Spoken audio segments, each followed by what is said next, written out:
Évangile signifie bonne nouvelle. Et la bonne nouvelle n'est pas que Dieu est en colère contre vous, qu'il veut vous punir. D'une certaine manière, aujourd'hui encore, les gens ont l'impression que Dieu veut les juger, que Dieu est un Dieu de courroux, de colère, de jugement. Écoutez, Dieu a de la fureur. Dieu a de la colère. Mais la Bible nous dit, à nous qui croyons en lui, qu'il a épuisé toute sa colère sur le corps de notre Seigneur Jésus-Christ, notre sacrifice pour le péché sur la croix. Car c'est ainsi que Dieu l'a prévu, afin qu'il puisse nous pardonner justement de tous nos péchés par la croix. Parce que la croix de Jésus-Christ a glorifié Dieu au point que tous ses attributs ont été pleinement satisfaits, qu'il nous justifie, et il le fait avec justice. Amen. Nous ne sommes pas justifiés par la miséricorde de Dieu. Sa miséricorde est impliquée dans le plan de l'Évangile. Mais nous sommes rendus justes par sa justice, selon sa justice. Ce sont des termes juridiques. Amen. Ainsi vous et moi qui croyons en Christ, aujourd'hui, nous sommes rendus justes. Et c'est l'évangile de Jésus-Christ que le monde a besoin d'entendre. Amen. Paul dit, « Je n'ai pas honte de l'évangile de Christ, car c'est la puissance de Dieu pour le salut. » Le mot salut en grec est le mot soteria. Et soteria est un mot qui inclut la guérison, la plénitude. Il ne s'agit pas seulement d'être sauvé de la mort éternelle. Il ne s'agit pas seulement d'être sauvé de l'étang de feu. Il ne s'agit pas seulement d'être sauvé de la damnation. Mais c'est le salut dans tous les domaines touchés par la chute de l'homme, survenue à la suite du péché. Et le salut inclut tout cela. Parce qu'il y a des fois où l'on trouve que la forme verbale de soteria est utilisée lorsque Jésus guérit quelqu'un.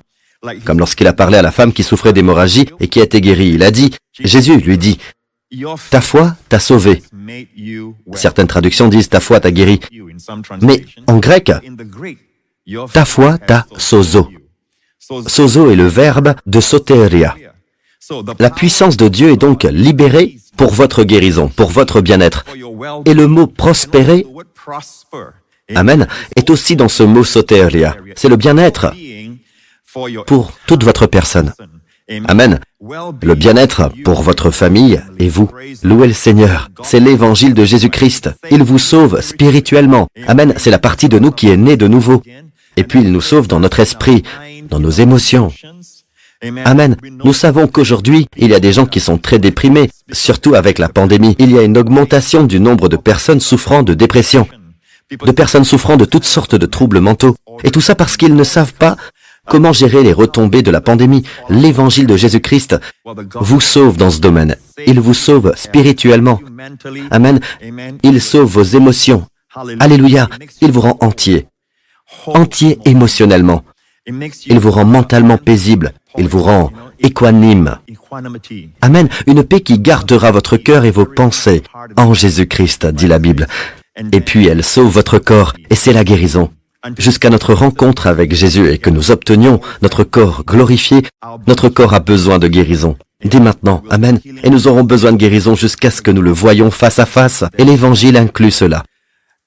Tout est dans ce mot, la puissance de l'Évangile. Paul dit, je n'ai pas honte de cette puissance. Pourquoi? Parce que dans cet Évangile, la puissance de Dieu est libérée. Amen.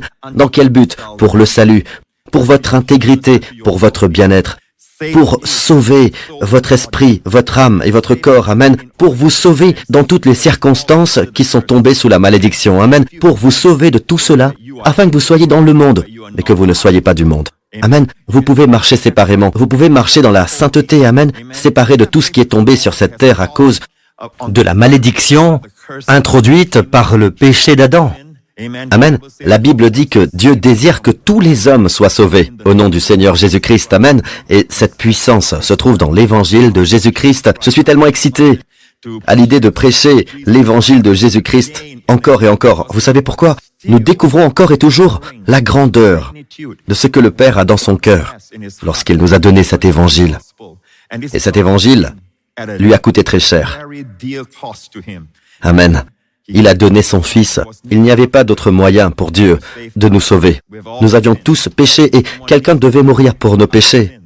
Amen. Et ce quelqu'un ne pouvait pas être un pécheur, car s'il était pécheur, il aurait besoin qu'une personne meure pour lui. Amen. En fait, vous avez besoin de quelqu'un sans péché. Et la Bible dit que le Christ, qui n'a pas connu de péché, celui qui n'a pas connu le péché, est devenu péché sur la croix. Pourquoi? Dans 2 Corinthiens 5, 21, il est dit, Dieu l'a fait devenir péché pour nous. Amen. Il est devenu péché. Il n'a pas péché, il est devenu péché pour nos péchés. Dieu l'a fait devenir péché pour nous, celui qui n'a pas connu le péché, afin que vous et moi, nous, soyons justes. Remarquez que ce n'est pas en pratiquant la justice que nous devenons justes, mais c'est plutôt par le Christ Jésus que nous devenions justice de Dieu. L'échange divin a donc eu lieu sur la croix. Jésus a pris tous mes péchés et tous vos péchés. Il est devenu péché sur la croix. Lui qui ne connaissait pas le péché et qui n'en avait pas commis, qui n'en avait pas en lui, est devenu péché sur la croix, afin que vous et moi, qui ne connaissions pas la justice, qui n'étions pas capables de suffisamment de justice, amen, selon les attentes de Dieu, amen, tel qu'énoncé dans les 10 commandements, d'accord? Nous ne pouvons pas en faire assez. Ainsi, nous qui ne connaissions pas la justice, car il est devenu notre péché sur la croix, nous sommes devenus la justice de Dieu en Christ. Alléluia! Et la Bible dit, je l'ai cité, Paul a dit, je n'ai pas honte de l'évangile de Christ. C'est la puissance de Dieu pour le salut. Continuons. Et regardons ce que Paul dit à propos de l'évangile. Car dans cet évangile, si vous voulez connaître le véritable évangile, c'est bien celui-là qui se manifestera à vous. Nous entendons aujourd'hui des choses que l'on fait passer pour l'évangile et qui n'en sont pas. Les gens disent des choses du genre, bénissez Dieu, c'est la vérité de l'évangile. Mais selon moi, ce n'est pas la vérité de l'évangile. La vérité de l'évangile doit avoir toutes les caractéristiques dont parle Paul dans l'évangile qu'il prêche. Amen. Parfois, il l'appelle mon évangile parce que Dieu le lui a révélé. Alléluia. Vous savez, les apôtres, ils ont vu ce qui est arrivé à Jésus sur la croix, mais ils ne pouvaient pas voir la réalité derrière ce qui se passait. Ils l'ont vu physiquement, de leurs yeux, ce qui lui était arrivé. Ils ont vu sa souffrance, ils l'ont vu mourir, mais ils ne savaient pas que sur cette croix, il l'a fait devenir péché pour nous, afin qu'en lui nous devenions justice de Dieu. Cette révélation a été donnée à l'apôtre Paul. Paul a donc reçu la pleine révélation de ce qui s'est passé sur la croix. Amen. Et de tout ce qui s'est passé à la résurrection. Alléluia. Mais attention, je vous le demande. Quel est le véritable évangile de Jésus-Christ? Nous ne pouvons pas faire de compromis sur ce point. Quel est le véritable évangile que nous devons prêcher? Celui qui libère la puissance de Dieu pour le salut, la plénitude, la guérison.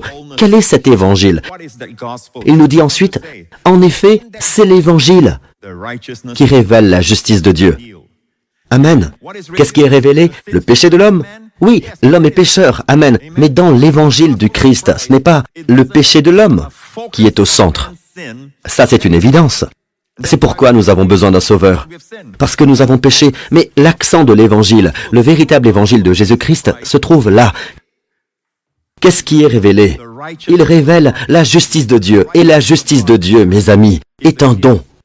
Aucun d'entre nous ne peut accomplir assez, faire assez, amen, pour devenir la justice de Dieu. La justice de Dieu est donc un don, comme dans Romains 5, 17. Si par un seul homme, par la faute d'un seul, la mort a régné, ceux qui reçoivent avec abondance la grâce et le don de la justice est donc un don. C'est un don. C'est un don. Comme cela sonne bien, amen, sur mes lèvres de le dire, un don. C'est le don de la justice. Mais l'avez-vous reçu? Et la Bible dit que ceux qui reçoivent régneront dans la vie, pas après la vie. Amen. Régneront dans la vie, dans ce monde et celui à venir, par Jésus-Christ lui seul. Loué soit notre Seigneur Jésus-Christ. Alléluia. Louons Dieu. Nous devons donc prêcher l'Évangile, où la justice de Dieu est révélée comme un don. Et c'est l'Évangile qui libère la puissance de Dieu qui transforme la vie des gens. Je veux vous lire un témoignage d'un frère qui vit aux États-Unis. Et il partage ceci. J'ai été délivré d'une dépendance de 20 ans de l'usage de l'herbe en confessant que je suis la justice de Dieu dans le Christ Jésus. Cela fait des années que je prêche que si vous souffrez de quelque chose, d'une habitude pécheresse dont vous ne semblez pas pouvoir vous défaire, d'une dépendance dont vous ne pouvez pas vous débarrasser, que vous continuez à le faire, La meilleure façon de vous en sortir est de confesser « Je suis la justice de Dieu en Christ », parce que c'est la réalité. C'est ce que Dieu a fait de vous. Au milieu de votre esclavage, confessez « Je suis la justice de Dieu en Christ ». Amen. Nous devons toujours confesser. Le christianisme était connu dans les premiers temps comme la grande confession, le chemin de la justice. Amen. Le chemin vers Dieu. Louons le Seigneur. Et c'est toujours une proclamation, c'est toujours une confession. Et notre confession est que, au milieu de ces signes contraires, contradictoires, qui semblent être la réalité, il y a une vérité au-delà de cette réalité. Mes amis, les faits sont les faits, mais les faits peuvent avoir une date de péremption. Amen. Il n'est pas vrai que la chaise que je vois ici durera toujours. Ce n'est pas vrai. C'est un fait qu'elle est là maintenant. Amen. Mais il y a une vérité qui transcende ce fait. Et la parole de Dieu ne concerne pas des faits, mais des vérités. Amen. Elle va au-delà des faits. Les faits peuvent être temporels. Amen. Mais la vérité peut changer les faits. Certaines choses qui étaient des faits il y a quelque temps ne sont plus des faits aujourd'hui. Amen. Elles ont disparu. Certains animaux ont disparu de la scène. Amen. Ce sont des faits. Ils étaient des faits à l'époque. Les faits de la réalité. Mais vous savez quoi? Cette réalité est temporaire. Mais nous avons affaire à des choses éternelles. Amen. Elles ont un effet maintenant, et ensuite elles durent pour l'éternité. Ce sont les vérités dont parlait Jésus. Vous connaîtrez la vérité, et la vérité vous rendra libre. Amen. Donc, plus vous confessez au milieu de votre péché, « Je suis la justice de Dieu en Christ », devinez quoi? Les gens commencent à être délivrés de la pornographie, de toutes sortes de dépendances. Et ce frère parle d'une dépendance de 20 ans à l'herbe. Il dit, j'ai été délivré d'une dépendance de 20 ans à l'herbe en confessant, je suis la justice de Dieu dans le Christ Jésus. Je me sentais ridicule en le lisant, mais je l'ai fait par désespoir. J'ai décidé de le faire par la foi après avoir entendu tous les témoignages. Après quelques semaines, j'ai été libéré de ma dépendance, sans aucun symptôme de sevrage, ni désir de fumer à nouveau.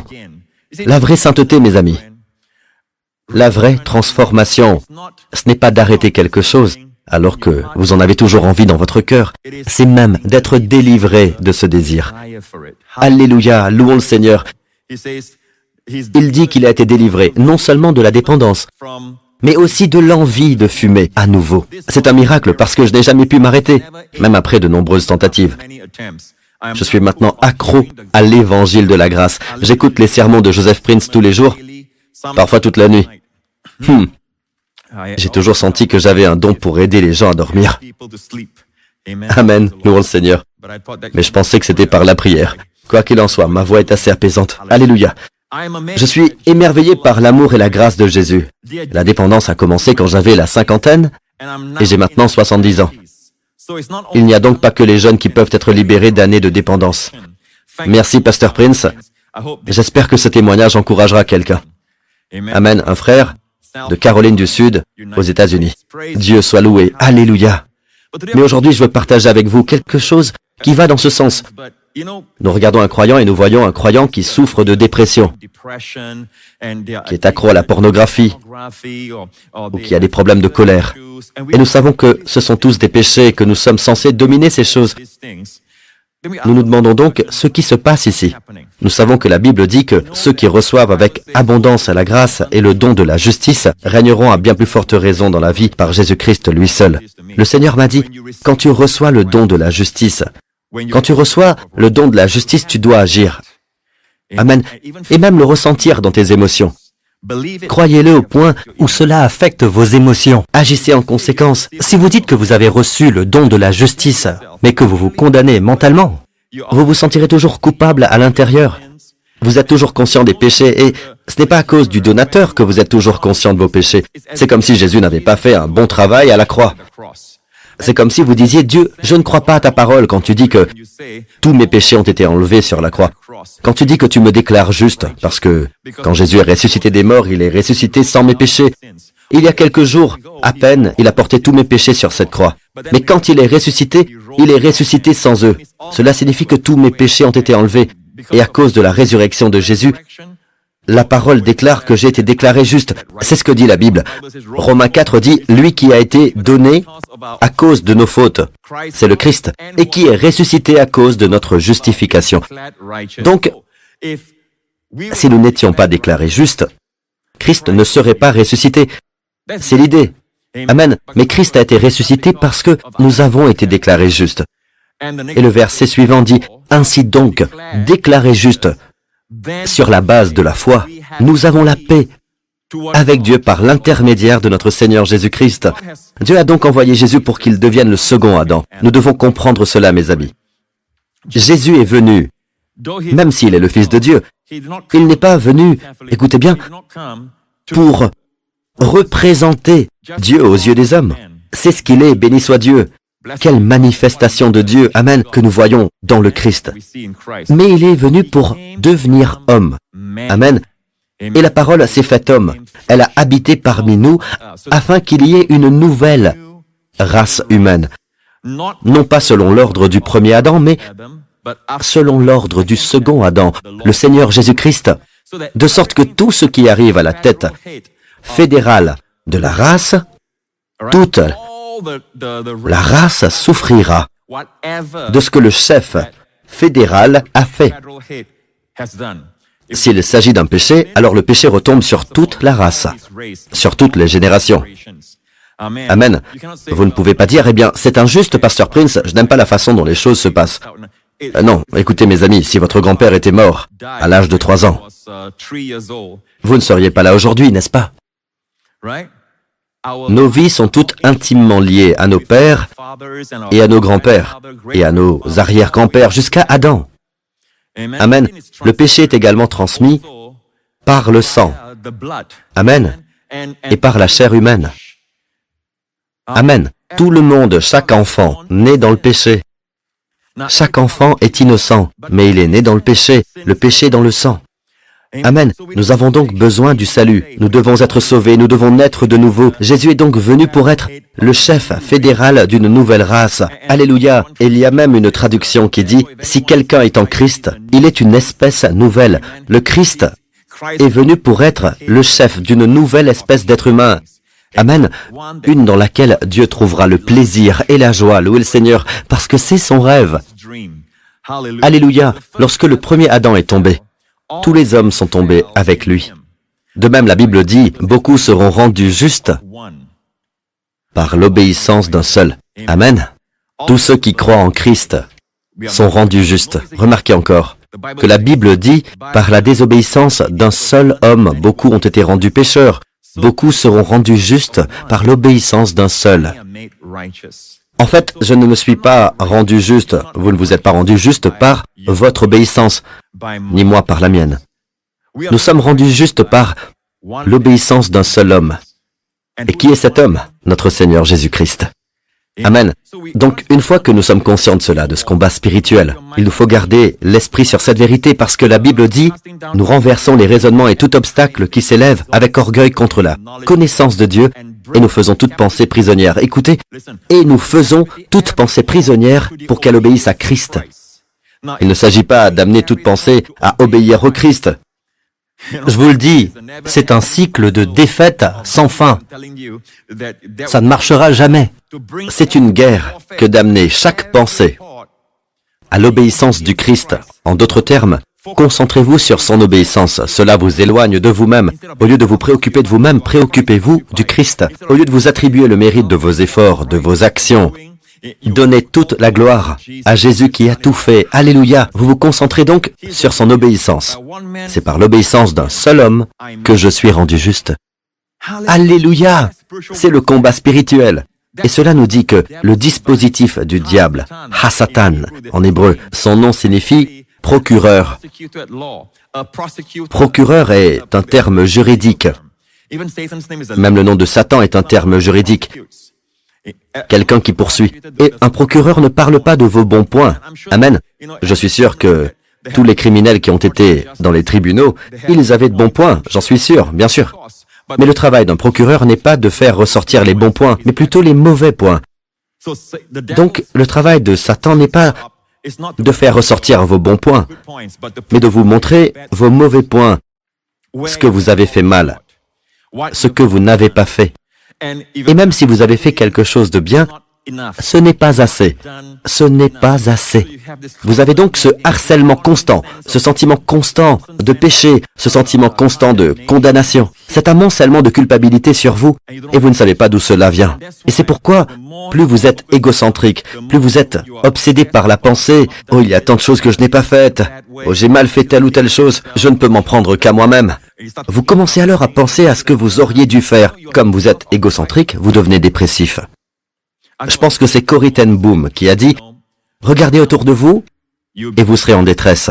Regardez en vous-même et vous serez déprimé. Regardez à Christ et soyez en paix. » Amen. Chaque fois que nous nous concentrons sur nous-mêmes, nous tombons dans une spirale de dépression, n'est-ce pas? Nous nous enfonçons de plus en plus dans le trou sombre de la dépression. Et beaucoup de gens, je vous l'ai dit, ne réalisent pas que tout cela est dû à l'égocentrisme. Mais comment se débarrasser de l'ego? Amen, en commençant à vous concentrer sur Jésus. Ce n'est pas ce que vous avez fait de mal, ce n'est pas ce que vous avez fait de bien qui est insuffisant. C'est ce que le Christ a fait. Détournez-vous de vous-même et tournez-vous vers le Christ. Amen. Et concentrez-vous sur son obéissance. Son obéissance a été portée à votre crédit. C'est son obéissance qui vous rendra juste. Alors si le diable vient à vous, vous lui dites « Va voir Jésus ». Si tu peux trouver quelque chose qui ne va pas dans son obéissance, tu viens me parler. Amen. Parce que tu sais quoi? Dieu ne traite plus avec moi sur la base de mon obéissance ou de ma désobéissance. Je suis en Christ maintenant. Alors, vois avec lui. Si tu regardes quelque chose de mal en lui, je suis fini. Si tu ne trouves rien à redire sur lui, alors va-t'en. Alléluia. Louez le nom de Jésus. Louez le Seigneur. Alléluia. Dans les Romains chapitre 8, verset 1, il est dit clairement: il n'y a donc maintenant aucune condamnation pour ceux qui sont en Jésus-Christ.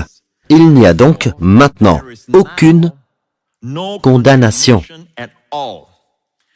J'aime la Bible Louis II parce qu'elle fait ressortir le mot « aucune ». Aucune condamnation. Il y a plusieurs mots grecs pour dire « aucune », le négatif ou la négation. Mais ce mot « aucune » est une négation très forte. Et le mot en grec est oudais. Oudais. Mais oudais est utilisé lorsque vous décrivez quelque chose qui ne fait aucune exception. Il ferme complètement la porte. Il n'y a personne ou rien. Aucune. Cela ferme la porte.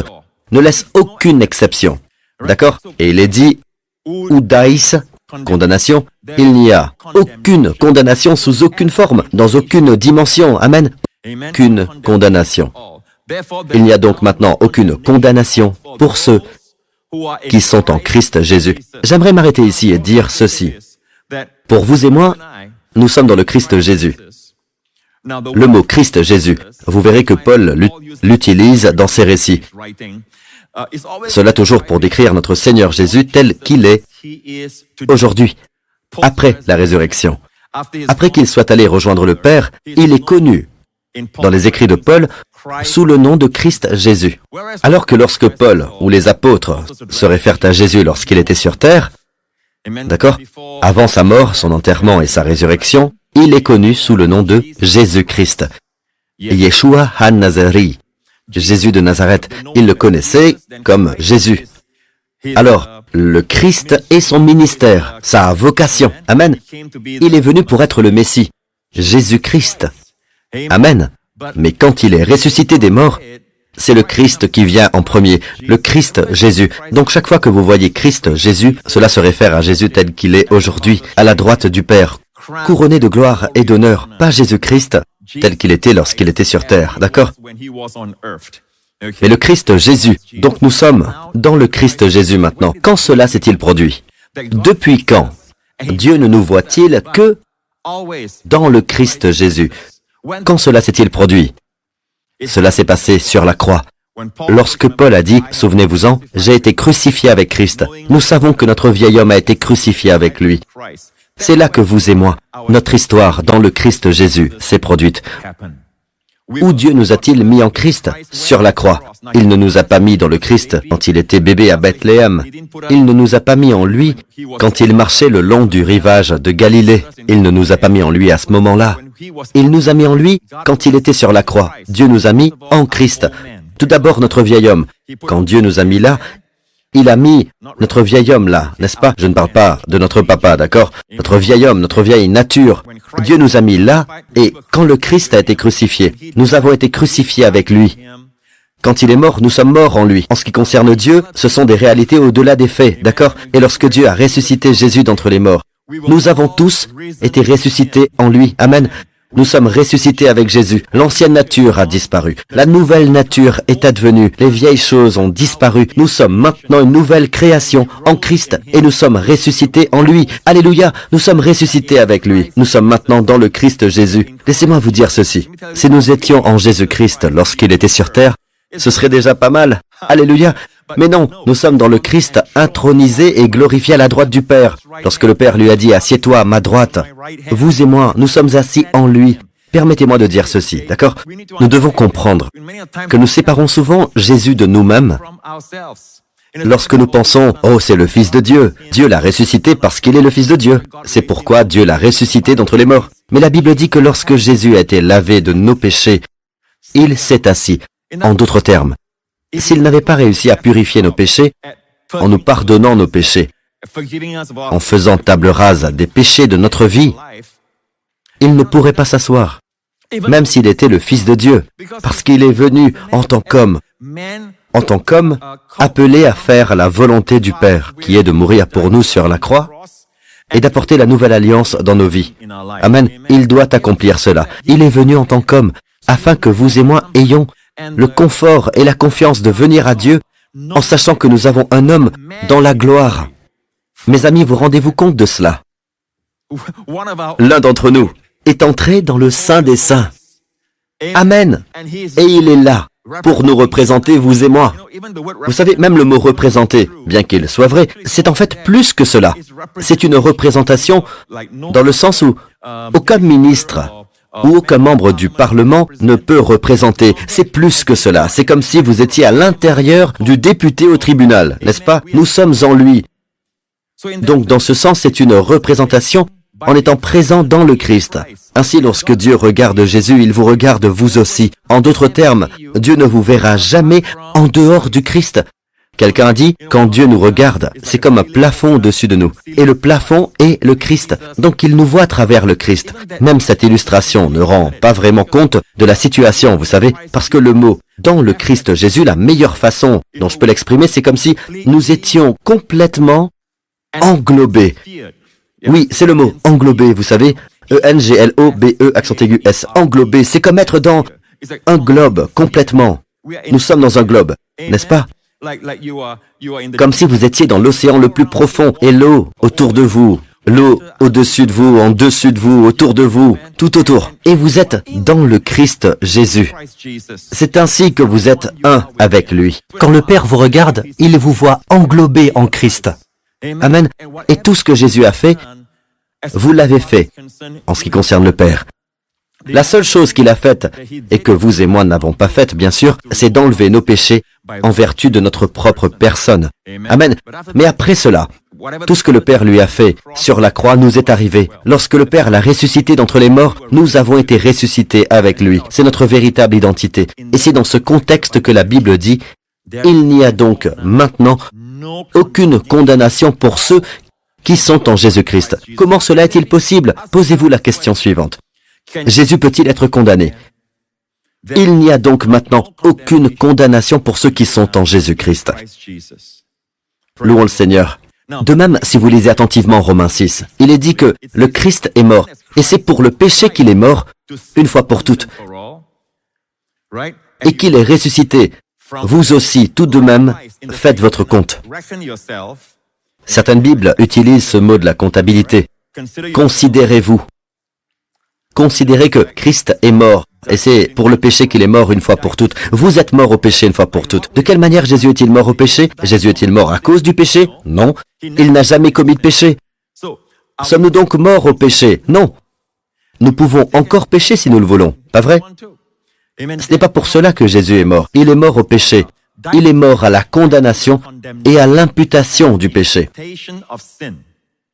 Le péché a été imputé à l'homme. Lorsque l'homme pêche, Dieu le considère comme un pécheur, n'est-ce pas? Et la condamnation s'abat sur lui. Ce qui signifie qu'après la condamnation, il y aura la maladie. Il y aura toutes sortes de malédictions. D'accord? Mais le Christ a pris notre condamnation sur la croix. Aujourd'hui, nous ne sommes pas en Jésus-Christ. Nous sommes dans le Christ Jésus et il ne peut jamais être condamné. Louons le nom de Jésus. Ainsi, en mourant au péché, Jésus pensait de la manière suivante. Je dois mourir au péché, je dois mourir au péché. Aujourd'hui, au ciel, pensez-vous qu'ils disent, je dois mourir au péché? Non, il est mort au péché une fois pour toutes. Comment est-il mort au péché? De quelle manière est-il mort au péché? Il est mort à la condamnation du péché. Il est mort à l'imputation du péché. Le péché ne peut plus jamais être imputé à Jésus, ainsi qu'à vous. Vous êtes en Christ. Jésus ne peut jamais être condamné, et vous non plus, parce que vous êtes en Christ. C'est ainsi que Dieu vous voit. L'un d'entre nous a réussi. Pour Dieu, toute l'humanité est représentée en cet homme. Je n'enseigne pas l'universalisme. Je crois que chacun doit prendre la décision personnelle de croire au Christ, de recevoir tout ce qu'il a fait pour eux. D'accord? Et c'est pour cela que nous prêchons l'Évangile. Si ce n'est pas le cas, nous pouvons simplement laisser tomber le monde entier parce qu'ils seront tous sauvés de toute façon. Non, non, non, c'est une erreur, c'est de l'hérésie. Non, mes amis, mais en ce qui concerne Dieu, Jésus est venu pour représenter toute la race humaine. La bonté de ce qu'il a fait ne peut être reçue que par la foi. Amen. C'est pourquoi nous devons prêcher l'Évangile et permettre aux gens d'entrer dans le royaume de Dieu par Jésus-Christ. Amen. Louons le Seigneur. Mais en ce qui concerne Dieu, un seul homme est entré dans le Saint des Saints. L'un des membres de la race humaine a vaincu Satan, non pas en tant que Dieu, mais en tant qu'homme. Pendant des générations, au fil des millénaires, la mort s'est abattue sur chaque homme, jusqu'au jour où un homme est venu à chasser la mort et l'a détruite. Alléluia. Son nom est Jésus. His name is Jesus. Jesus, sad hearts weep no more. He has healed the broken-hearted, opened wide the prison doors. He is able to deliver evermore. D'abord, avant la libération, mes amis, avant de voir la liberté de la dépendance, de l'habitude du péché, avant que vous ne puissiez avoir la transformation que vous désirez tant, vous devez croire qu'il n'y a pas de condamnation maintenant. Beaucoup de gens reçoivent la condamnation en eux-mêmes.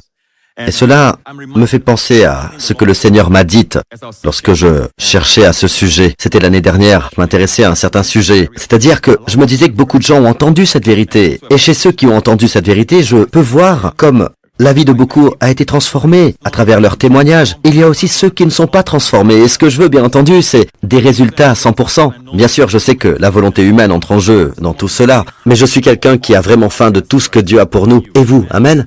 J'ai donc demandé au Seigneur. Et il ne m'a pas répondu tout de suite. Mais un jour, je priais.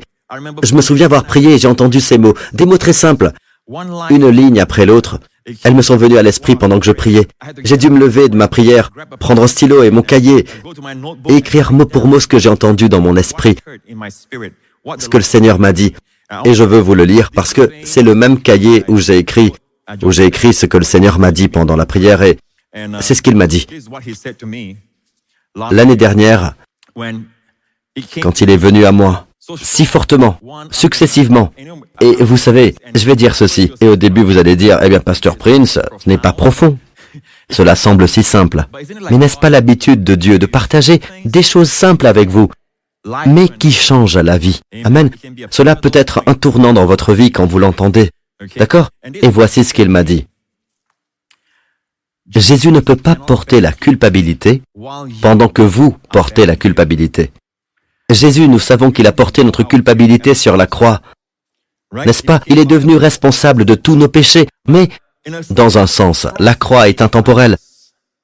La croix est intemporelle parce qu'elle est hors du temps. C'est pourquoi elle peut mourir pour les gens qui ont vécu avant lui, et il est mort pour nous tous qui vivons, qui vivront. Amen, chronologiquement après lui. Car avec Dieu, il n'y a ni temps, ni espace.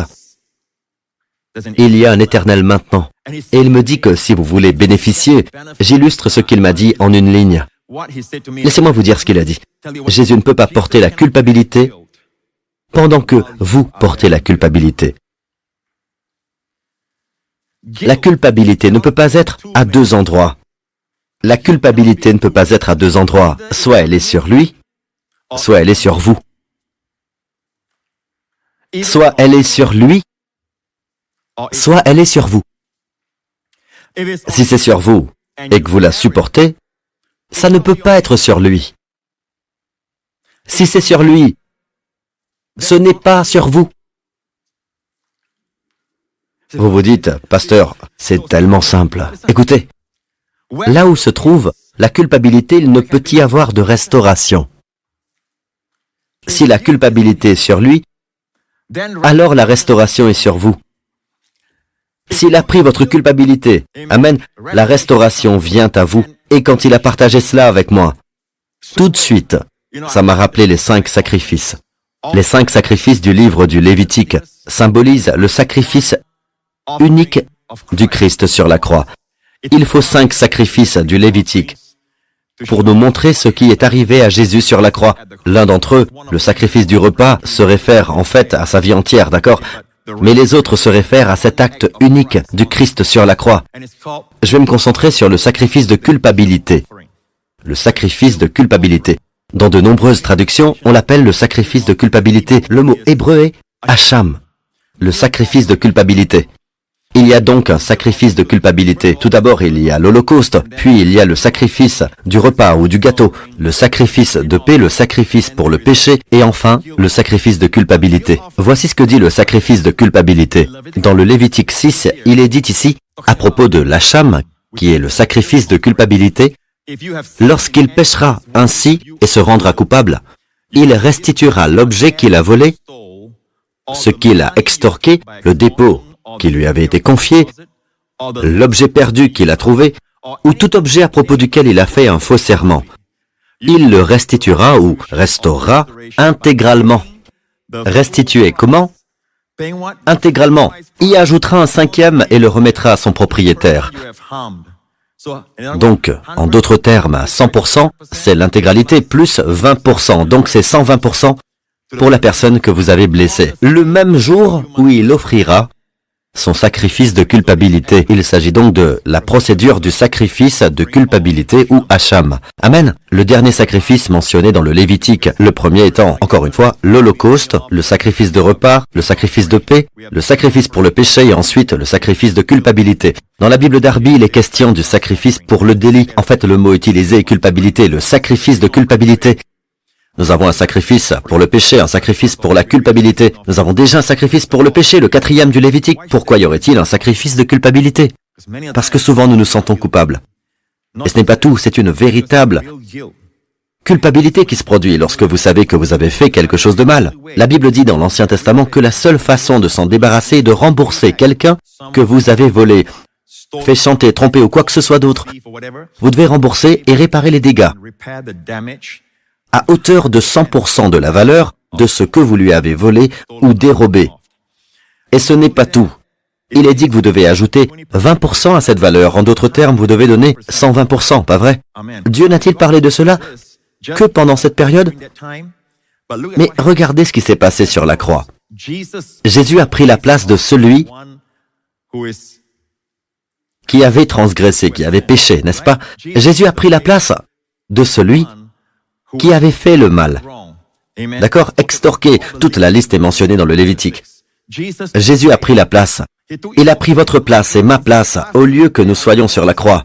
Il a pris notre place. Nous avons fait le mal. Nous avons fait le chantage. Nous avons tout fait. Il a donc pris notre place. Du coup, il devient responsable de toutes les mauvaises choses que nous avons faites. En d'autres termes, c'est lui qui rétablira 120%. Et c'est ainsi que Dieu l'a conçu, mes amis. Alléluia! Parce que La Bible nous dit qu'il a dit, Jésus a dit dans l'un des psaumes messianiques, il dit dans le psaume 69, « Ils sont plus nombreux que les cheveux de ma tête, ceux qui me détestent sans raison. » Cette première partie fait référence à Jésus. Comment savons-nous qu'il s'agit d'un verset messianique faisant référence à Jésus? Parce que ce verset a été cité par Jésus lui-même au Cénacle, lors de la dernière scène. Dans Jean 15, Jésus dit, « C'est ainsi que s'accomplit. » Jésus parle ici. « C'est ainsi que s'accomplit la parole écrite dans leur loi. Ils m'ont détesté sans raison. » Ils m'ont détesté sans raison. D'où cela a-t-il été tiré? Du psaume 69, « Ceux qui me détestent sans raison. » Et remarquez la dernière partie. « Ce que je n'ai pas volé, il faut que je le rende. » Jésus dit, « Ce que je n'ai pas volé, il faut que je le rende. J'ai pris la place des coupables. Je suis devenu responsable de leurs péchés. Et c'est donc moi qui dois restaurer. » Mes amis, c'est ainsi que cela marche avec le Seigneur. Et le Seigneur m'a dit, car je comprends le fonctionnement du sacrifice de l'expiation. Donc quand il m'a dit, je vais le répéter encore une fois, il ne peut pas porter la culpabilité pendant que vous portez la culpabilité. La culpabilité ne peut pas être à deux endroits. Soit elle est sur lui, soit elle est sur toi. Si elle est sur vous, et que vous la portez, que vous la vivez, que vous vous justifiez vous-même de vous sentir coupable, peu importe si vous croyez en l'évangile de la grâce ou si vous avez entendu des enseignements sur la justice de Dieu, si vous la portez, si vous vous sentez coupable, mes amis, en ce qui vous concerne, il ne porte pas cette culpabilité, elle est sur vous. Donc, si c'est sur vous et que vous la supportez, ça ne peut pas être sur lui. Si c'est sur lui, alors ce n'est pas sur vous. En d'autres termes, la culpabilité ne peut pas être à deux endroits. C'est ce que le Seigneur m'a dit. Là où il y a de la culpabilité, a dit le Seigneur, il ne peut y avoir de restauration. Comme vous pouvez le savoir, avec le sacrifice de culpabilité, il y a une restauration. Une restauration à 120%. C'est pourquoi Jésus a fait beaucoup plus sur la croix que ce qu'Adam a fait en apportant la malédiction et la mort dans la race humaine. Ce que Jésus a fait est bien plus que cela. C'est mentionné 5 fois dans l'Épître aux Romains. Ce que Jésus a fait est beaucoup plus. D'ailleurs, si le péché d'Adam a fait de nous tous des pécheurs, la justice de Jésus, ce seul acte de Jésus sur la croix, a fait de nous tous des justes. Alléluia! Louez le nom de Jésus. Louez le nom de Jésus. C'est bien plus que cela. À cause de ce qu'Adam a fait, un pécheur aujourd'hui ne peut pas devenir un non-pécheur en faisant le bien. Il reste un pécheur. Cela signifie que ce qu'Adam a fait était si fort qu'un pécheur ne peut pas changer son statut en faisant le bien, en étant gentil, en se reprenant, en faisant de son mieux. Non, il ne peut pas changer. Le seul moyen pour un pécheur de sortir de son état de pécheur et de devenir un saint, un enfant de Dieu, une nouvelle création, c'est de naître à nouveau. Et c'est par la justice de Jésus, n'est-ce pas? Alors pourquoi avons-nous l'impression qu'avec un seul acte, nous avons perdu notre position de juste devant Dieu? Alors qu'en fait, toutes les bonnes choses que vous avez faites en tant que pécheur ne peuvent pas changer votre état de pécheur.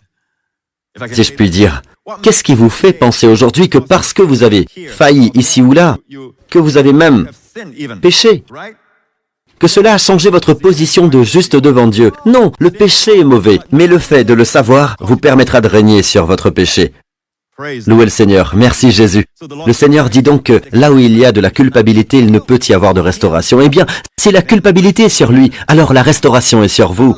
Alléluia. Louez le nom de Jésus. Alors, que se passe-t-il si nous échouons? Vous n'avez pas besoin de chercher bien loin pour voir vos échecs, n'est-ce pas? Chaque jour apporte de nouveaux rappels que nous sommes si faibles en nous-mêmes. Mais mes amis, écoutez attentivement.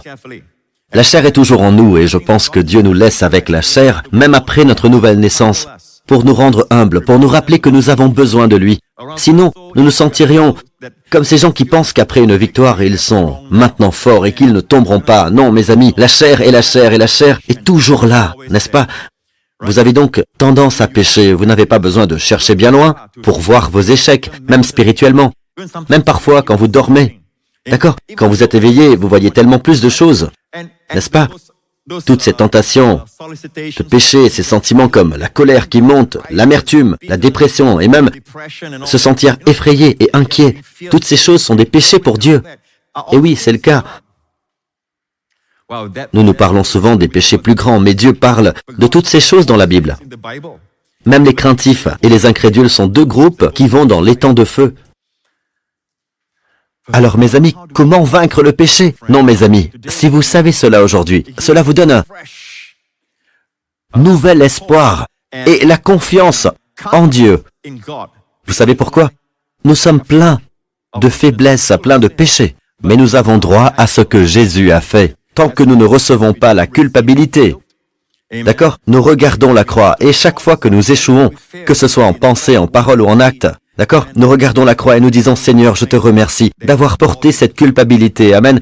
Tu en as porté le jugement, tu as porté cette culpabilité.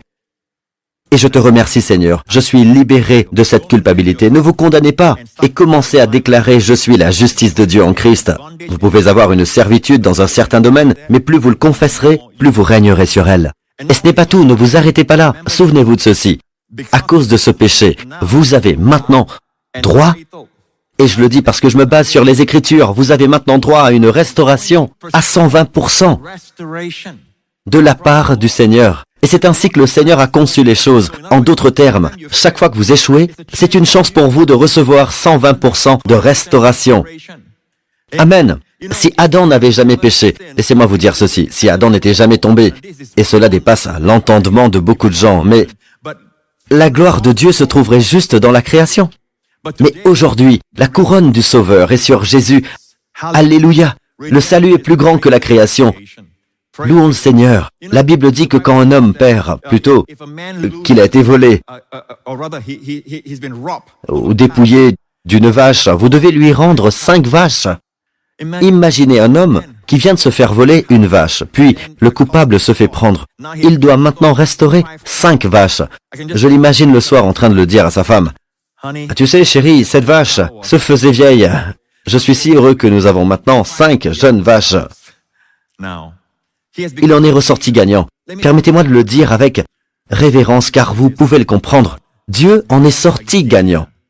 Non seulement Jésus nous a restauré 120%, qui est la personne blessée? Qui est la personne lésée? C'est Dieu. Jésus a restauré 120% à Dieu.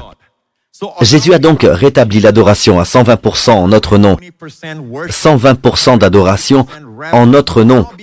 Amen, il l'a fait pour nous. Amen, 120% en ce qui concerne Dieu, il a reçu toute l'adoration de votre part, toute la révérence de votre part, toute l'obéissance de votre part. Amen. Et non seulement pour Dieu, mais aussi pour nous. Avant, chaque fois que vous péchiez, vous perdiez quelque chose. Maintenant, au lieu de perdre quelque chose, vous recevez plus que ce que vous aviez avant de pécher. Nous ne sommes pas pour le péché, mais Dieu a conçu l'ensemble de la chose pour que, là où le péché augmente, la grâce surabonde. Alléluia! Donc, en ce moment, à cause de cet échec, le diable n'aurait pas dû vous tenter de tomber dans ce domaine. Maintenant, vous avez droit à une restauration à 120% dans ce domaine. Alléluia! Amen. Ou à cause de votre péché, à cause de vos habitudes pécheresses ou de l'addiction, une partie de vous souffre d'une maladie ou d'une autre chose. Vous avez droit à 120% de guérison et de restauration dans votre corps. Pas seulement 100%, 120%. Alléluia! Et cela résout la confusion que certaines personnes ont, parce qu'au plus profond de leur cœur, et je le sais car les gens m'interrogent, parfois, ils savent qu'ils ont fait une erreur quand ils ont commis un péché. Et ils ne comprennent pas que, oui, ils se repentent de ce péché, oui, mais cela les hante toujours. Alors, ils regardent Jésus. Et en général, ils vivent quelques jours où les prières sont exaucées, de bonnes choses arrivent. Ils jouissent de la paix de Dieu, comme ils ne l'avaient jamais fait auparavant.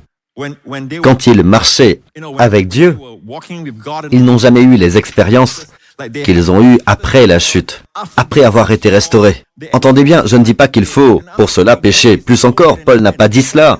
Mais Paul l'a prêché suffisamment pour être mal compris. Et ils ont accusé Paul. Paul a dit ceci. Ils l'ont accusé de dire « Faisons le mal pour que le bien vienne ». Paul enseignait probablement ce sacrifice de culpabilité.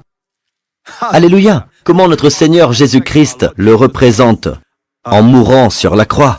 Amen. Il a probablement partagé cela et les gens ont mal compris. Paul a dit, là où le péché s'est multiplié, la grâce a surabondé. Et les gens ont dit, vous voulez donc dire, péchons davantage pour que la grâce surabonde? Paul a dit, allons-nous persister dans un péché afin que la grâce se multiplie? Certainement pas. Pour qu'ils aient mal compris Paul, il faut que Paul ait prêché très fortement là-dessus. Mais à cause de votre chute, de votre péché, de votre esclavage, à cause de votre dépendance, vous y avez droit. Attendez-vous à 120% tant que vous ne vous sentez pas coupable. Vous savez, les gens qui disent « Eh bien, Pasteur Prince, c'est bien de se sentir coupable. » Non. Quand vous savez que Christ a porté votre culpabilité, qu'il a porté votre condamnation, il a porté tout cela, oui, nous remercions Dieu pour cela. C'est tout. Amen. Remerciez Dieu pour cela et dites « Je suis la justice de Dieu en Christ ». Vous honorez ce que le Christ a fait. La culpabilité ne peut pas être à deux endroits. Amen. En fait, la culpabilité condamne quelqu'un à perpétuer ce péché. Il ne s'agit pas d'un dicton théologique. Il ne vient pas du monde ecclésiastique. Amen. Cela vient des professionnels de la santé mentale, des psychiatres et autres soignants. Ils l'ont dit et j'ai connu plus d'un psychiatre qui a dit « La culpabilité est au cœur de toutes les dépendances. » La culpabilité est au cœur de toutes les dépendances. Plus vous vous sentez coupable, plus vous êtes condamné à répéter cette dépendance. Plus vous vous sentez coupable, qu'il s'agisse de fumer de l'herbe ou de regarder de la pornographie. Et quelle est la réponse, pasteur? Ne vous sentez pas coupable et continuez à regarder? Non, je n'ai pas dit cela. Alors que vous regardez, déclarez « Je suis la justice de Dieu en Christ ». Comme l'a dit ce frère, je me suis senti ridicule au début. Mais vous savez quoi? C'est la façon de régner sur cela. Alléluia. Et soudain vous réalisez que ce n'est pas qui vous êtes. Peut-être par révélation, la transformation adviendra et alors, même le désir disparaîtra. Alléluia! C'est l'évangile de Jésus-Christ. Ainsi, chaque fois que vous échouez, au lieu de désespérer et d'être dans l'attente craintive du mal à venir, de craindre que quelque chose de mal arrive à votre famille, à vos enfants ou à vous-même, commencez à regarder vers Jésus et remerciez-le d'être devenu notre sacrifice pour le péché sur la croix. Et parce qu'il est devenu responsable de tous nos péchés, il devient celui qui restaure. Il est le grand restaurateur. Il a rendu à Dieu tout ce que nous lui avons volé. Amen. Et Dieu a reçu bien plus de Jésus que ce que nous lui avons volé. Il a reçu 100%. Il a reçu 120%. Il a reçu 100%, plus même, il a reçu 120%. Là où le péché a augmenté, la grâce a surabondé. En grec, c'est le mot « huperperisio » qui a le sens du mot « abondance » et plus encore, ajouté à cela. « Perisio », c'est déjà l'abondance augmentée, mais « hupe » c'est l'augmentation. Et par-dessus cela, Dieu en rajoute encore plus. Amen. Jésus a donné à Dieu, en votre nom et en mon nom, ce que nous lui avons volé. Nous l'avons privé de l'adoration due à son nom. Nous ne l'avons pas assez adoré. Amen. Nous ne l'avons pas assez aimé. Nous ne lui avons pas assez obéi. Nous ne l'avons pas assez honoré. Amen. Nous n'avons pas été intimes avec lui à la manière dont il voulait que nous le soyons. Mais vous savez quoi? Jésus-Christ est devenu notre sacrifice de culpabilité sur la croix. Et pour nous, en notre nom, il a rendu à Dieu 120% de notre révérence. 120% de l'adoration et de l'obéissance que nous n'avons jamais pu donner à Dieu. Et Dieu le met sur votre compte. Alléluia! Amen. Et cela envers Dieu, parce que c'est lui qui a été lésé, mais aussi envers nous, parce qu'il est devenu responsable de notre restauration. Nous avons aussi été volés. Amen. Nous avons été volés par l'ennemi, nous avons été volés par le diable. Non seulement nous avons volé Dieu, écoutez attentivement, nous devenons la justice de Dieu. Nous prenons la place de Jésus. Jésus a pris notre place sur la croix. Maintenant, nous sommes les justes. Vous voyez, celui en faute doit tout restaurer au juste. N'est-ce pas? C'est ce que dit la Bible, c'est ce que dit la loi. Nous sommes donc devenus la justice de Dieu en Christ. Jésus est devenu le péché sur la croix. Amen. Il a porté notre culpabilité. Il devient donc celui qui restaure. Le coupable. C'est étonnant comment Dieu a arrangé tout cela. Le coupable restaure le juste. Mais seulement si vous réalisez que vous êtes le juste. Car même s'il est vrai que vous êtes la justice de Dieu en Christ, si vous commencez à vous sentir coupable, c'est comme si vous disiez « Dieu, je ne crois pas ce que tu as dit ». Lorsque vous vous sentez coupable, vous vous imputez un péché que Dieu ne vous impute pas. En réalité, vous dites à Dieu Je ne crois pas à ta parole. Jésus n'a pas terminé le travail. Tu n'en es pas satisfait. Alors je me sens coupable. Et Hébreux 10 parle d'une conscience libre de tout péché. Amen.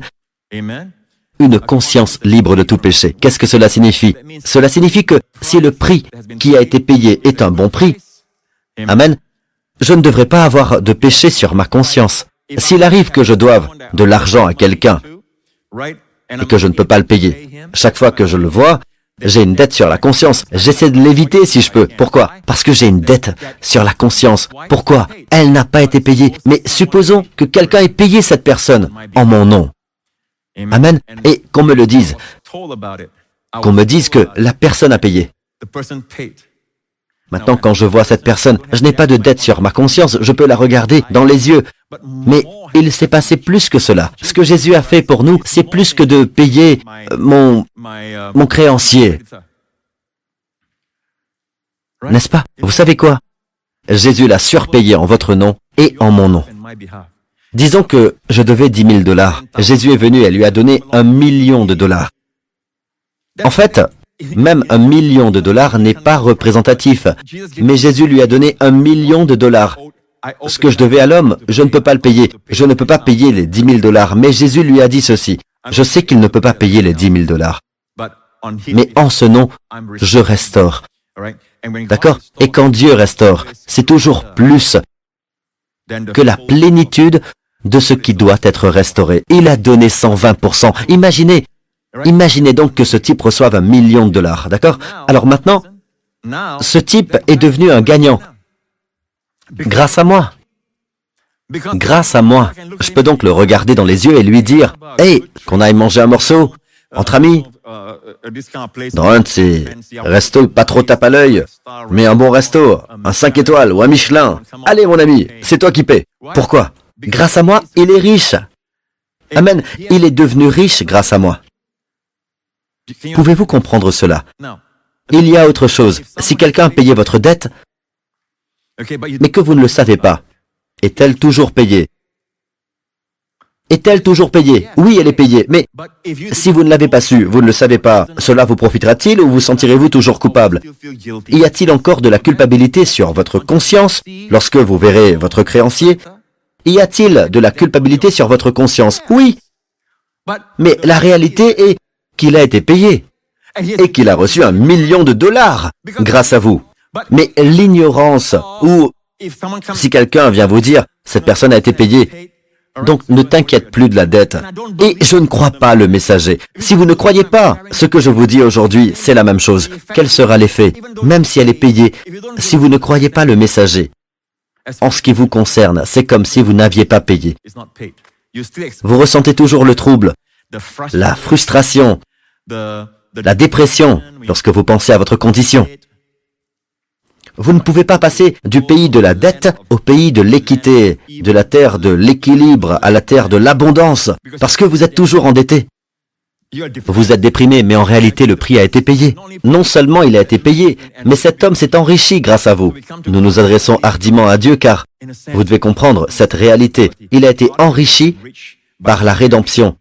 Dieu a récolté de riches moissons, de louanges, de gloire et d'honneur comme il n'en a jamais récolté dans sa création. Les chants du salut apportent plus de joie à Dieu que les chants de la création. Le salut est plus grand que la création.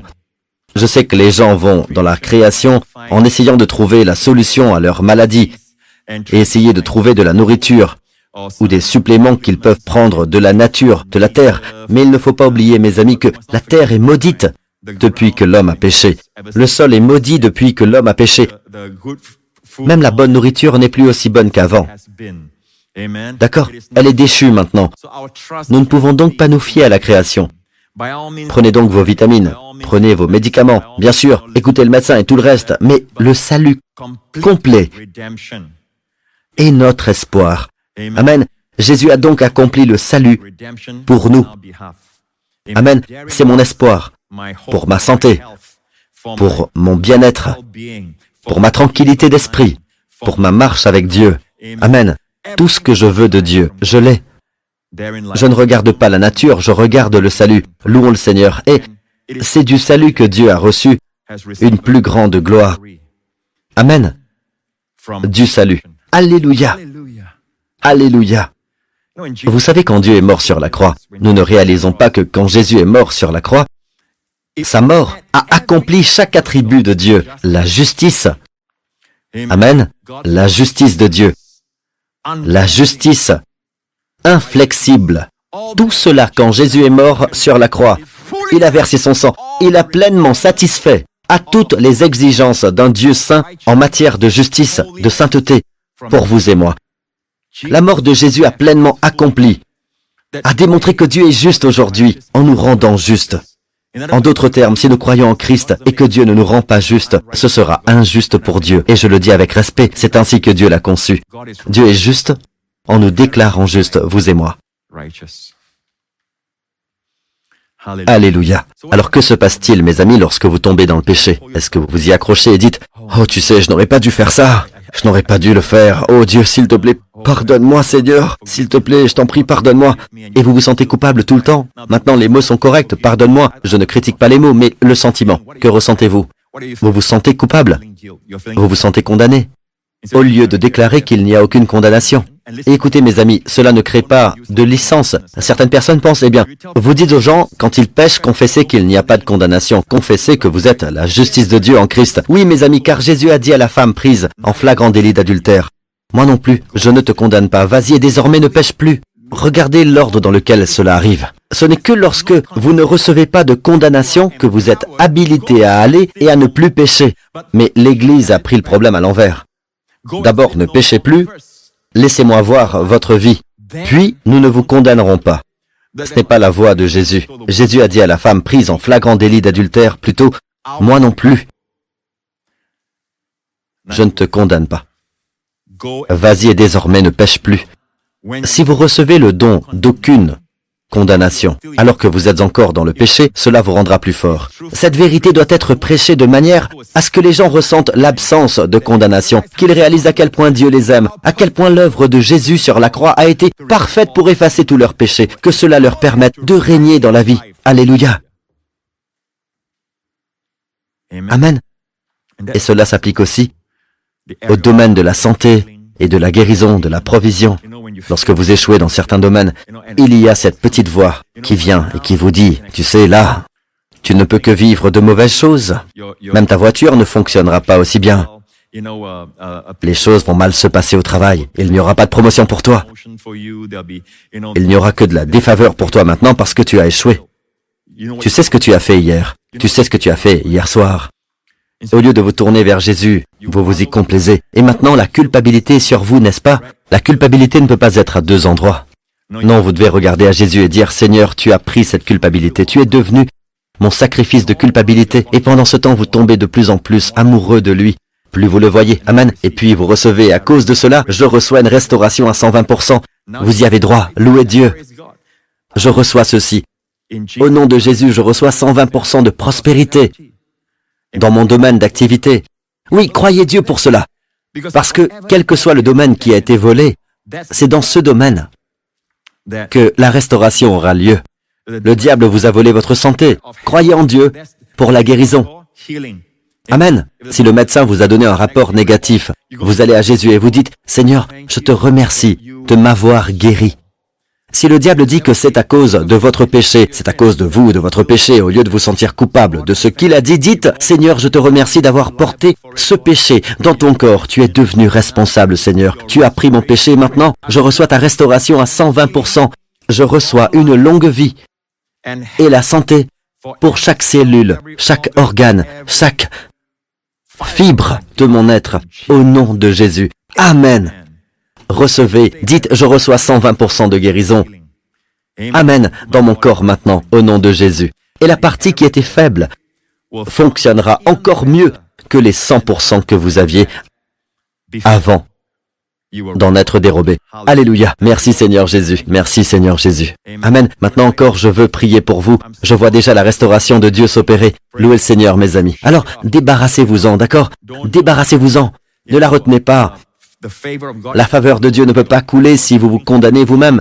Il y a de nombreuses années, Dieu m'a donné cette phrase. Et c'est devenu l'une des séries que j'ai faites et qui s'appelle la condamnation tue. Dieu m'a dit la condamnation tue. L'esprit donne la vie.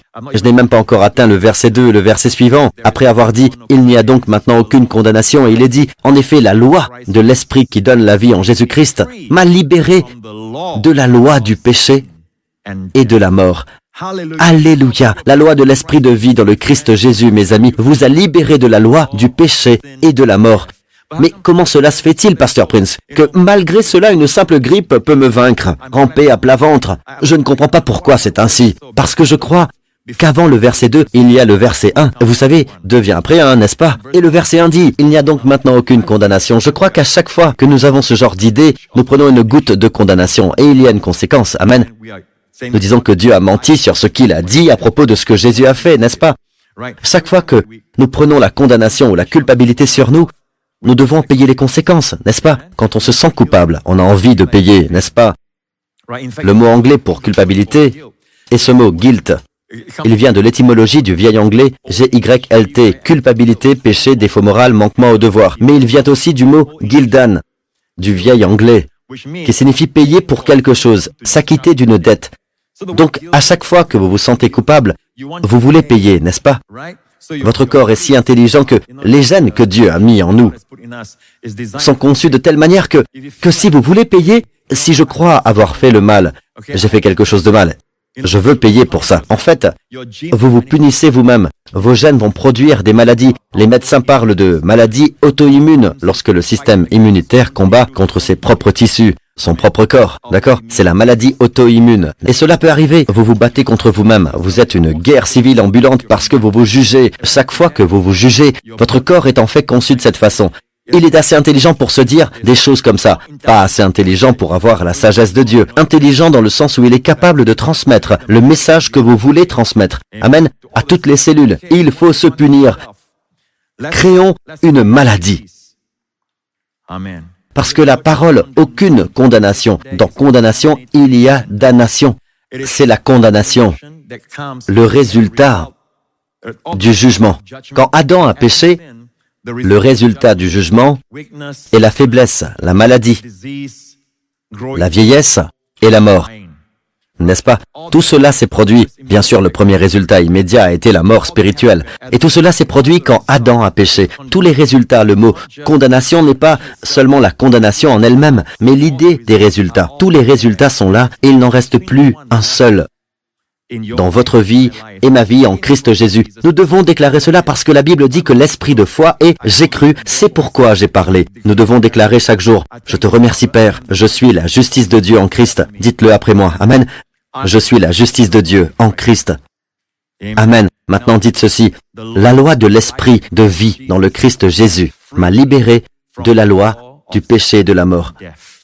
Dites-le encore. La loi de l'esprit de vie en Christ Jésus m'a libéré de la loi du péché et de la mort. La maladie vient de la loi du péché et de la mort. N'est-ce pas? Vous en êtes libéré, j'en suis libéré. Maintenant, heureux l'homme à qui le Seigneur n'impute pas le péché. Cet homme a-t-il péché? Y a-t-il du péché dans sa vie?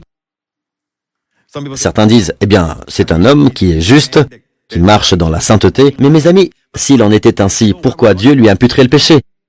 Il serait injuste que Dieu impute le péché à quelqu'un qui marche dans la sainteté, qui ne pêche pas, n'est-ce pas?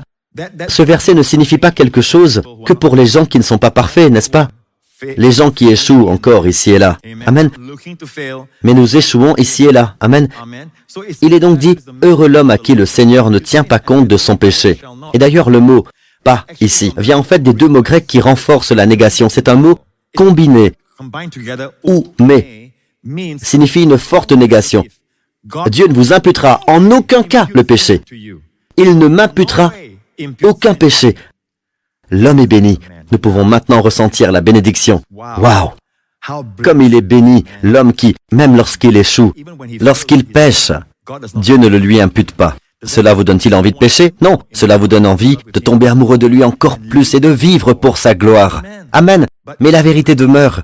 Heureux l'homme, vous et moi, à qui le Seigneur n'impute pas le péché. Mais mes amis, si vous vous imputez le péché à vous-même, que se passera-t-il si vous vous imputez le péché à vous-même? Ce qui suit le péché, c'est aussi la faiblesse, la maladie, la dépression, la dépendance. Toutes ces choses viendront parce que vous vous imputez le péché. Ces choses seront imputées. Vous vous les imputez à vous-même.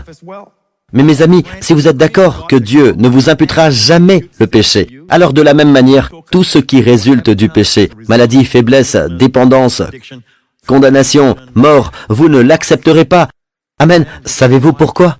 Cela ne peut pas entrer dans votre vie, parce que vous êtes l'homme que Dieu a béni, et Dieu ne vous imputera jamais de péché. Il ne vous imputera donc pas la maladie, la mort. Alléluia! Louez le nom de Jésus. Êtes-vous béni? Avez-vous été béni par la parole de Dieu aujourd'hui? Je prie pour que ce soit le cas. Et je veux prier pour ceux d'entre vous qui ont des défis dans leur corps en ce moment. Amen. Vous avez peut-être eu un mauvais rapport du médecin. Mais avant tout, souvenez-vous de cette vérité. Vous ne pouvez pas recevoir la guérison dans un esprit de culpabilité, sous un nuage de condamnation. Un de ces jours, je parlerai de la façon dont la condamnation arrête la faveur active de Dieu dans votre vie. Vous êtes toujours sur un terrain favorable, mais elle l'arrête. Amen, en ce qui vous concerne. Alors maintenant, pour recevoir cette guérison, amen, déclarez « Je suis la justice de Dieu en Christ ». Répétez-le « Je suis la justice de Dieu en Christ ». Amen, Père, je te remercie. Qu'il n'y ait aucune condamnation pour ma famille et moi dans le Christ Jésus. Je suis cet homme béni. Dites-le, je suis cet homme béni, je suis cette femme bénie, à qui le Seigneur n'imputera jamais, jamais le péché. Merci mon Père, et au nom de Jésus, je reçois ta guérison tout de suite. Au nom du Seigneur Jésus-Christ, je prononce la guérison de votre corps maintenant. Au nom du Seigneur Jésus-Christ, j'ordonne à cet esprit d'infirmité de vous quitter et de sortir de votre vie au nom du Seigneur Jésus-Christ. Au nom du Seigneur Jésus-Christ, du sommet de la tête jusqu'à la base des pieds, j'énonce le rétablissement de la santé, le renouvellement de la force et de la jeunesse. Au nom de Jésus. Amen, amen.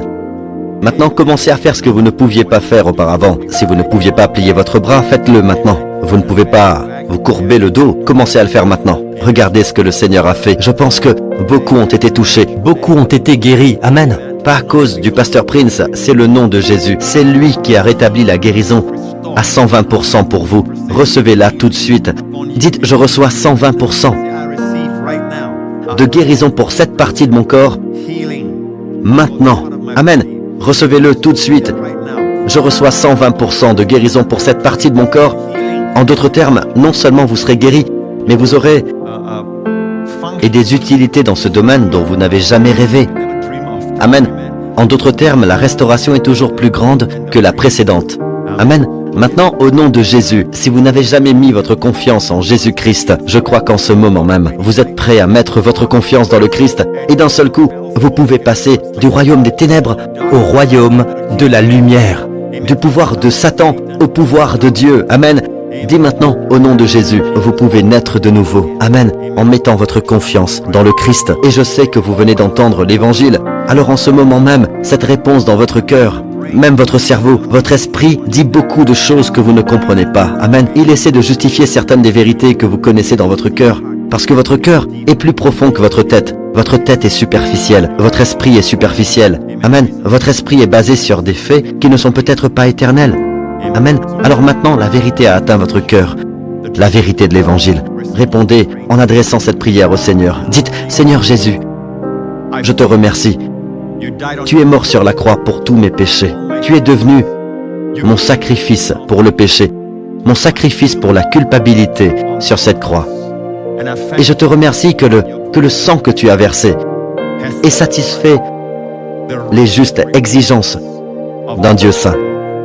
Je te remercie de m'avoir purifié de tout péché par ton sang précieux. Et je te remercie, Seigneur Jésus, d'être ressuscité des morts lorsque j'ai été déclaré juste par Dieu.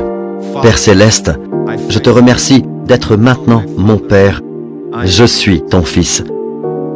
Au nom de Jésus, je confesse que Jésus-Christ est mon Seigneur et mon Sauveur, maintenant et pour toujours. Au nom de Jésus. Et le peuple de Dieu dit, Amen, Amen, louez le Seigneur, louez le Seigneur. Oh, quelqu'un vient de recevoir une guérison à 120%. Elle s'est manifestée, je pense, dans la région de l'estomac. Vous pouvez le sentir maintenant, la chaleur. Vous retournez chez le médecin et il ne trouvera plus rien. Alléluia, Amen. Levez-vous si vous le pouvez. Louez le Seigneur. Alléluia. Cette semaine, que le Seigneur vous bénisse. Vos familles et vous, avec les bénédictions d'Abraham, les bénédictions de Deutéronome 28. Que le Seigneur vous garde, vous préserve et vous protège, vos proches et vous, cette semaine, de toute maladie, de tout danger, de tout préjudice, de tout accident, de toutes les puissances des ténèbres. Au nom du Seigneur Jésus-Christ, que le Seigneur fasse briller son visage sur vous. Amen. Qu'il brille, qu'il rayonne sur vous. Amen.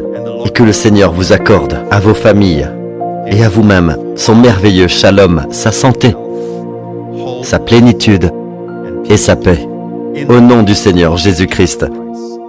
Et le peuple de Dieu dit, Amen. J'ai encore beaucoup de choses à partager avec vous. À la semaine prochaine. Que Dieu vous bénisse.